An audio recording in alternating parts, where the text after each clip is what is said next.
안녕하세요. 반갑습니다. 이선배입니다. 오늘은 사회복지사 1급 핵심 요약 정리 네 번째 시간입니다. 네 번째 시간으로 인본주의 이론에 대해서 수업을 들어가도록 하겠습니다. 인본주의 이론에는 크게 두 가지 이론이 있지요. 매슬로우의 욕구 위계 이론하고요. 로저스의 현상학적 이론이 있습니다. 이렇게 크게 두 가지가 있는데 인본주의 이론을 끝으로 해가지고요. 인간 행동에 관한 주요 이론들. 첫 번째 우리 뭐 공부했었죠? 정신역동 이론, 그리고 행동주의 이론, 인지 이론, 그리고 오늘 마지막으로 인본주의 이론을 끝으로 인간 행동에 관한 주요 이론은 마무리하도록 하겠습니다. 열심히 공부하고 있으리라 이 선배는 믿어 의심치 않습니다. 자, 그러면 이제 본격적으로 인본주의 이론에 대해서 수업을 들어가도록 하겠습니다. 첫 번째, 매슬로우의 욕구 위계 이론입니다. 이 매슬로우라는 사람에 대해서는 여러분들 이 선배가 이야기했었습니다. 처음엔 어떤 학자라고 했었어요? 행동주의 학자라고 했었어요. 행동주의 학자였었고, 뭐 이제 원숭이에 관련된 논문까지도 쓰고 막 그랬다고 이야기했었었죠. 그런데 이제 첫 딸이 낳고서부터는 생각이 많이 달라진다라고 이야기했었습니다. 행동주의 이론 같은 경우는 인간에 접목시키는 것은 적당하지 않은 것 같아. 이런 생각을 들게 되죠. 그래서 행동주의를 벗어나서 이제 인본주의로 전환을 하게 되는 학자가 매슬로우입니다. 그래서 어떤 인본주의에 대한 선구자라고 이야기할 수가 있겠죠. 매슬로우의 욕구 위계 이론. 자, 우선 여러분들 이제 하나씩 보면서 살펴보도록 하겠습니다. 분석 이론과 행동주의 이론의 반대에서 등장하였고요. 사회복지 현장에서 클라이언트의 기본 욕구 충족을 위한 원조에 많이 활용되고 있다. 이렇게 나옵니다. 어떻게 보면 사회복지 현장에서 있죠. 우리 클라이언트를 대하는 어떤 기본적인 자세가 이런 인본주의적 이론이 밑바탕에 돼야 되지 않을까 하는 생각이 듭니다. 그런 생각을 많이 해봅니다. 뭐 그런 의미로서 여러분들이 생각을 하면 되겠고요. 인간관은요. 인간관 여러분들 어떻게 기억해 두시면 됩니까? 여러분들 첫 딸을 생각하시면 됩니다. 어떻습니까? 천사야, 천사. 알겠죠? 뭐 창의력 뛰어나고요. 모든 것이 완벽합니다. 낙관적이고요. 그리고 모든 것이 긍정적이고요. 그거 생각하면 됩니다. 굳이 외울 필요 없습니다. 첫 딸을 생각하시면 돼요. 뭐 사춘기 때부터 사춘기 지난 딸을 생각하시면 안 됩니다. 태어나가지고 아빠하고 이렇게 불렀을 때 5살, 6살 요때쯤의 아주 착한 딸 생각하시면 되겠죠. 뭐 창조적이고요. 선합니다. 근본적으로 태어날 때부터 어떻게 여러분들 선합니다. 자, 그리고 이제 자아실현을 위해 노력하는 인간이다 이렇게 나오는데 자아실현이라고도 하고요. 어떤 측에서는 여러분들 자기실현이라고도 이야기하니까 다 같이 기억을 해두세요. 그래서 자아실현, 자기실현을 위해 노력하는 인간이다라고 기억해두고 그리고 이제 통합된 전체로서의 인간이다 이렇게 나오는데 인간을 어떻게 보는 거예요? 여러분들 하나의 유기체적 인간, 전체적으로 보는 거예요. 유기체적으로 본다라는 거. 자, 그리고 인간 본성은 어떻다? 여러분들 낙관적이다. 이렇게 상당히 인간에 대해서 우호적이고 긍정적으로 바라보는 이론이 매슬로우의 욕구 위계 이론입니다. 이 정도 여러분들이 간단하게 정리를 해두고요. 이제 주요 개념에 대해서 살펴보도록 하겠습니다. 이 주요 개념은 여러분들 굉장히 중요합니다. 그죠? 다 학자들 별로 잘 기억해둬야 되는데 매슬로우의 욕구 위계 이론은 위 제목에서 봤지만 욕구가 가장 중요하죠. 욕구가 위계에 섰다는 얘기야. 순서가 있다는 얘기입니다. 순서가 있다는 얘기예요. 그래서 밑에 욕구가 어떻게 된다? 순서가 있다. 순서가 있다는 얘기입니다. 매슬로우는요. 인간은 있죠. 태어나면서부터 선천적으로 5가지 욕구를 가지고 태어난답니다.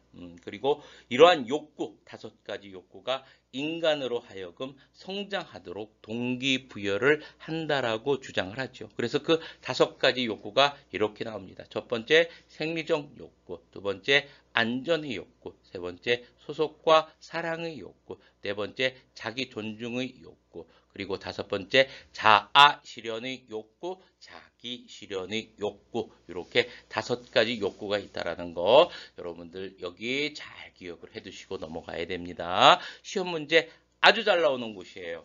시험 문제 내기도 정말 편하겠죠. 그렇죠? 그래서 매슬로우 욕구 위기 이론은 이 욕구 5단계 이거를 꼭 암기하고 가셔야 됩니다. 자, 하나하나 살펴보도록 하겠습니다. 생리적 욕구는요, 무엇을 얘기하는 겁니까? 여러분들, 먹고 자고, 뭐 이러는 것들, 가장 기본적인 욕구를 이야기합니다. 가장 기본적인 욕구를 생리적 욕구, 생물학적 욕구를 하고요. 자, 두 번째가 이제 안전의 욕구죠. 안전의 욕구. 사람이 이제 불안하지 않는 것을 이야기하는 겁니다. 불안하지 않고 안전을 추구하는 욕구가 두 번째입니다. 뭐 여기에는 신체적인 것 플러스 뭐까지도 정신적인 안정도 여기에 포함됩니다. 그래서 신체적, 정신적 안정의 욕구가 두 번째고요. 자, 그리고 세 번째가 소속과 사랑의 욕구입니다. 소속되어지는 것이 기본적인 욕구랍니다. 뭐 여러분들 학교에 소속되어 있거나 아니면 직장에 소속되어 있거나 만약에 직장을 못 찾고 집에 있으면 왠지 어떻게 되겠습니까? 여러분들 좀 불안하겠죠.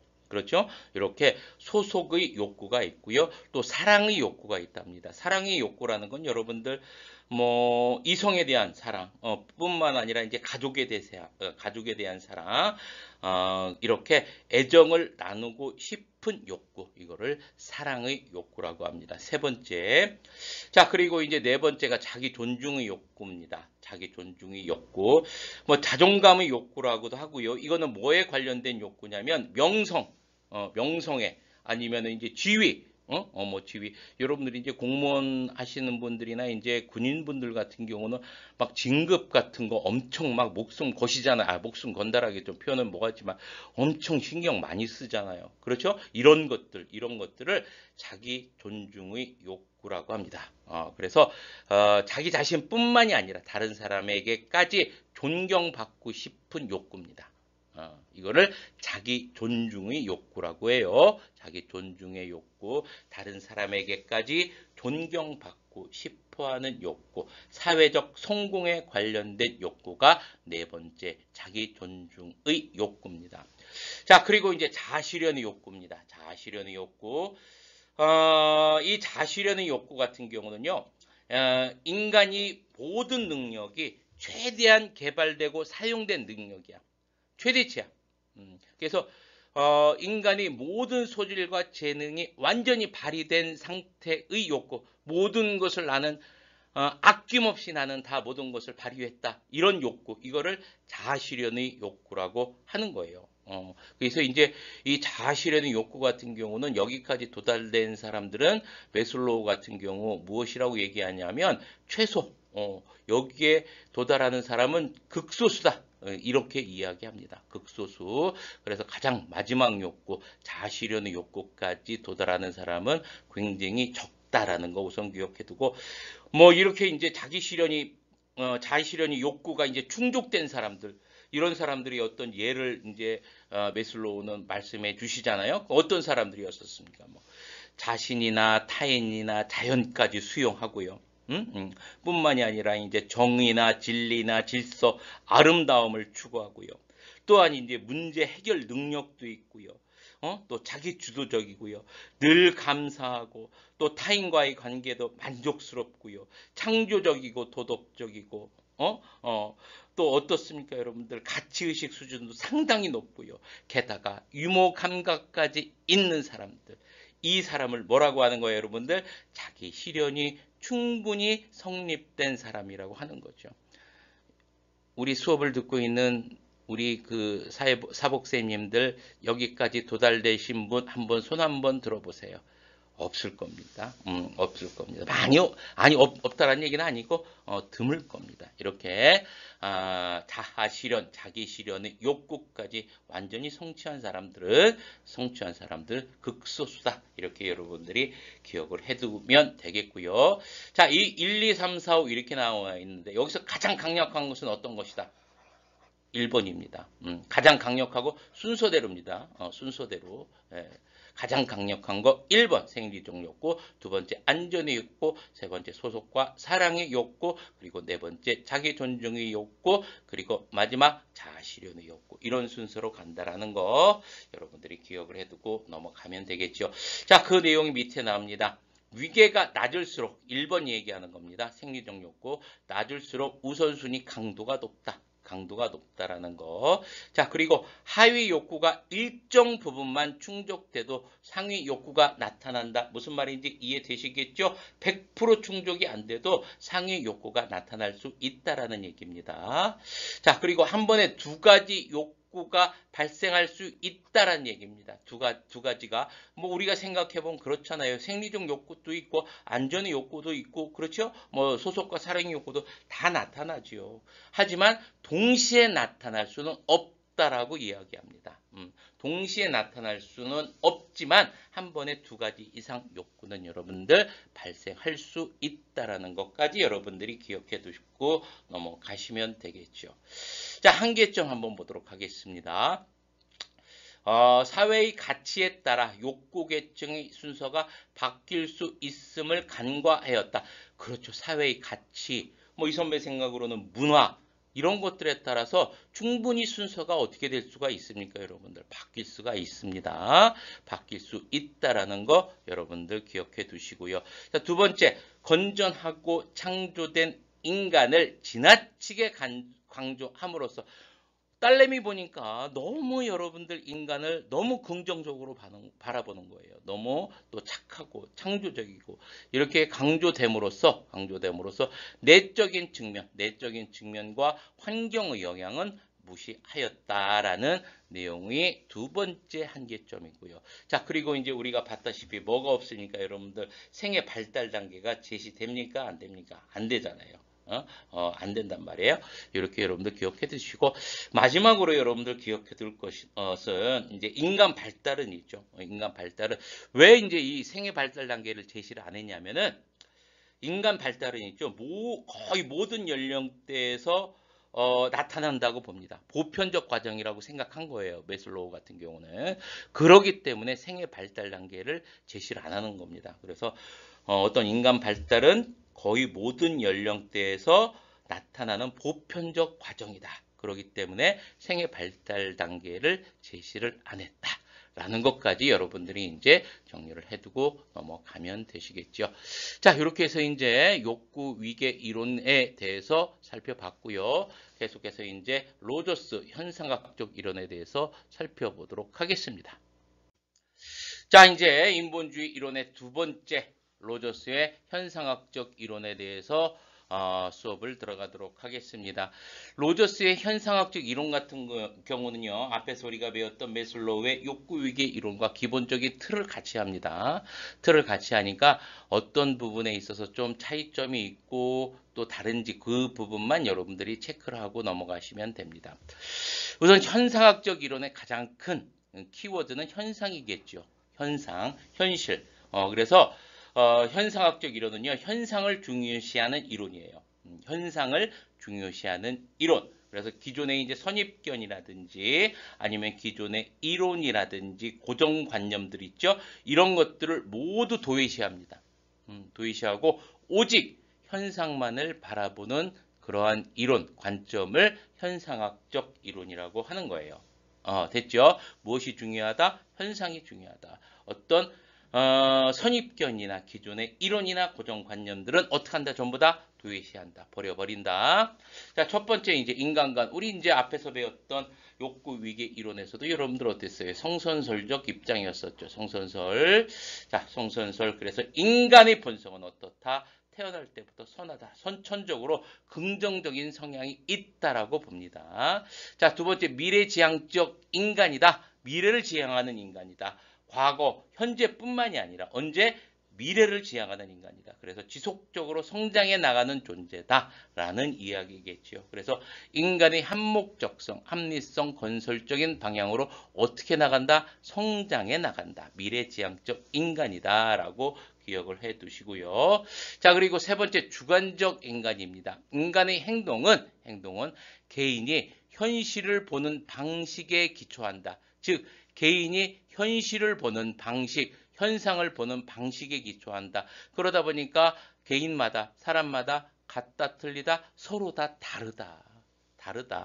다르다. 자, 그래서 주관적 인간입니다. 그래서 객관적 현실이라는 것은 존재합니까? 안 합니까? 안 합니다.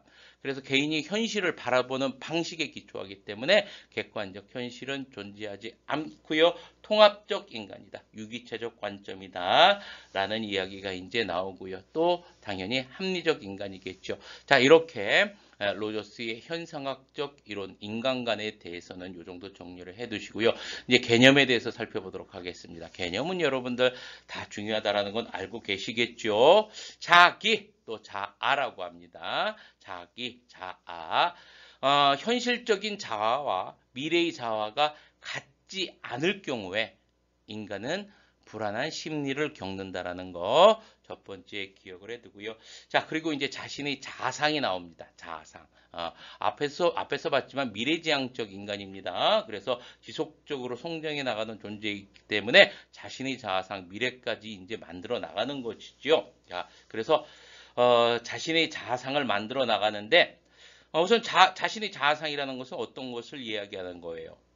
한마디로 말해서 자신이 어떤 사람인지에 대한 개념이겠죠. 자신이 어떤 사람인지. 그런데 로저스 현상학적 이론에서 인간은 어떤 사람이라고 했어요? 성선설적 입장의 사람이죠. 긍정적인 사람이죠. 그러면은 자신의 자아상은 좋은 쪽으로 자아상을 만들어 갈까요? 아니면은 폭력적이고 나쁜 쪽으로 자신의 자아상을 만들어 갈까요? 당연히 좋은 쪽으로 자신의 자아상을 만들어 갈 겁니다. 자, 그런데 여기서 중요한 거. 자신의 어떤 자아상을 만들어 가는 데 있어서 가장 중요한 요소가 무엇이냐면요. 다른 사람들이 나의 행동에 대해서 어떻게 반응을 하는지, 어떻게 관심을 갖는지, 이것이 자신의 자아상을 만들어 가는데 가장 중요한 요소라고 로저스는 이야기합니다. 무슨 말인지 이해되시겠죠? 다른 사람들이 자신의 행동에 대해서 다른 사람들이 어떻게 반응을 하고 어떻게 관심을 보이는지 어떻게 지각하는지 그거를 보고 자신의 자아상을 만들어 간다라는 얘기예요. 알겠죠? 자, 이거 뭐 다 이해되셨으리라고 믿고요. 자, 그리고 자기 실현의 경향성입니다. 자기 실현의 경향성이라고도 하고요. 자아 실현의 경향성이라고도 하지요. 한번 읽어보니까 무엇이든 되고자 하는 가능성, 잠재성, 인간은 끊임없이 유지 발전하는 인간이다. 이렇게 나옵니다. 평생입니다. 평생. 인간은 태어날 때부터 자신이 되고자 하는 어떠한 것도 될 수 있는 가능성과 잠재성을 가지고 있다라고 봅니다. 이러한 가능성과 잠재성은요, 평생도록 이어져 간다라고 로저스는 이야기합니다. 이걸 뭐라고 하는 거야? 자기 실현의 경향성입니다.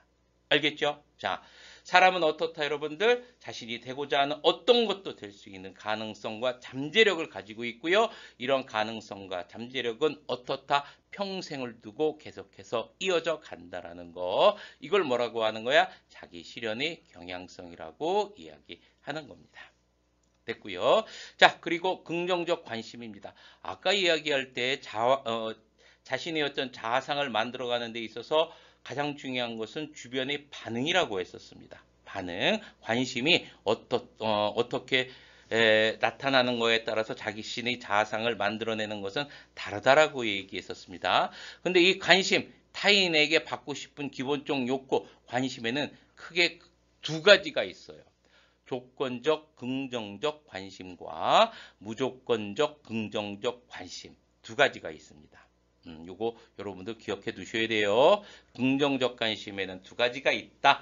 조건적 긍정적 관심, 무조건적 긍정적 관심인데 로저스는 뭐를 중요하다고 생각하냐면 무조건적 긍정적 관심을 중요하다고 생각하고 강조합니다. 하지만 이제 조건적 긍정적 관심 한번 살펴보도록 하죠. 조건적 긍정적 관심은요. 긍정적인 거, 주변의 관심이 긍정적인 거, 부정적인 거로 나누는 거예요. 잘잘못을 따지는 거야. 주변 사람들이 어떤 관심을 저건 좋은 거야, 저건 나쁜 거야 이렇게 둘로 나누는 겁니다. 그럼 좋은 거는 받아들이고 나쁜 것은 받아들이지 않겠죠. 그렇죠? 이렇게 어떤 잘잘못을 주변의 어떤 관심 같은 경우로 가치 같은 경우를 긍정적인 거, 부정적인 거 나뉘어서 선택적으로 받아들이는 거야. 이거를 조건적 긍정적 관심이라고 하는 거예요. 반면에 무조건적 긍정적 관심은 어떻겠어요, 여러분들? 무조건적 긍정적 관심은 그렇지 않은 거예요. 어떤 조건이나 평가 없이 그냥 있는 그대로 상대방의 어떤 관심을 받아들이는 것. 이거를 무조건적 관심이라고 하는 거예요. 부정적인 거, 긍정적인 거 모두 조건 없이 수용하는 거. 이거를 무조건적 긍정적 관심이라고 이야기하는 겁니다. 이렇게 무조건적 긍정적 관심을 가진 사람을 뭐라고 한다? 충분히 완전히 기능하는 사람이라고 이야기합니다. 로저스가. 이해되시겠죠? 상대방의 어떤 불편한 이야기, 불편한 관심 이런 것들도 조건 없이 수용하는 정도면 여러분들 충분히 완전히 기능하는 사람이라고 이야기할 수 있겠지요. 그렇죠? 자, 그리고 이렇게 무조건적 긍정적 관심을 가진 충분히 기능하는 사람을 가진 특징이 있답니다. 첫 번째가 이제 개방적이고요. 사람들이 좀 유연하다는 얘기고요. 또 이제 창조적이고 또 자유의식을 갖고 있고요. 또 나름대로 어떤 충실한 삶을 갖고 있고요. 다른 사람들에게 신뢰를 받고 있답니다. 이거를 이제 외우는 방법을 이 선배가 이제 여기다가 적어 놨는데 이렇게 외우는 방법까지 이 선배가 이렇게 적어 놓는다라는 것은 이 부분이 어떻다라는 거예요, 여러분들. 그렇죠. 시험 문제에 자주 나온다라는 거 기억을 해 두셔야 되겠죠. 자, 그래서 뭐 충실한 삶, 충실한 개가 충실한 개는 신뢰할 수 있으므로 창조성이죠. 창살 안에 가두지 말고 자유의지죠. 경험적 자유를 줘라. 이렇게 해서 뭐 어떤 방법이든 여러분들이 이제 외워두셔야 되겠죠. 외워두셔야 됩니다. 자, 그래서 여러분들 이 부분 이렇게 해서 충분히 무조건적 관심을 갖는 사람들, 이런 사람을 충분히 기능하는 사람이라고 하고요. 이런 충분히 기능하는 사람들의 특징에 대해서 여러분들이 잘 정리를 해두시고 넘어가야 됩니다. 자, 그리고 이제 현상학적 이론의 특징을 한번 살펴보도록 하겠습니다. 비지시적 접근과 클라이언트의 능동적 참여를 강조했고요. 이것 역시 어떻게 됩니까, 여러분들? 생애 발달 단계를 제시하지 않았습니다. 왜? 평생을 두고 어떻게 됩니까, 여러분들? 변화하는 거니까. 여기 위에서 봤잖아요. 평생을 두고 인간은 유지 발전하는 것이기 때문에 굳이 생애 발달 단계를 제시하지 않았습니다. 자, 이렇게 해서 인본주의 이론까지 다 마무리했었습니다. 여기 안 봤네요. 사회복지 실천에 미친 영향 한번 보도록 하죠. 사회복지사에게 치료적 관점에서 일치성, 진실성을, 중요성을 일깨워주고요. 공감적 이해를 높이는데 여러 가지 도움을 준다라고 이제 나와 있습니다. 뭐 인본주의적 이론, 클라이언트를 바라보는 우리의 관점 한번 깊게 생각해보는 시간이 되었으면은 좋겠습니다. 자, 그리고 이제 학자별 발달 단계, 이게 전체적인 겁니다. 발달 단계를 제시한 학자들이 관련된 부분이 이제 쭉 나옵니다. 이제 이 선배가 이제 영유아기, 학령정기, 아동기, 학령기, 청소년기, 성인 초기, 중장년기, 노년기에서 프로이트에서부터 에릭슨, 피아제, 콜버그, 융 이렇게 보니까 있죠, 여러분들. 발달 단계를 제시한 학자는 몇 명밖에 없어요. 5명입니다. 그렇죠? 자, 그리고 이제 전 세계적으로 발달 단계를 제시한 사람은 에릭슨과 융이죠. 그렇죠? 그리고 프로이트와 피아제와 콜버그 같은 경우 청소년기까지 제시를 합니다. 이거 못 외우면 안 됩니다. 여러분들 이거 꼭 외워야 됩니다. 알겠죠? 예, 됐습니다. 자, 여기까지 우리 인본주의 이론까지 다 살펴보았습니다. 여러분들 고생 많으셨고요. 다음 시간에 뵙도록 하겠습니다. 고생하셨습니다.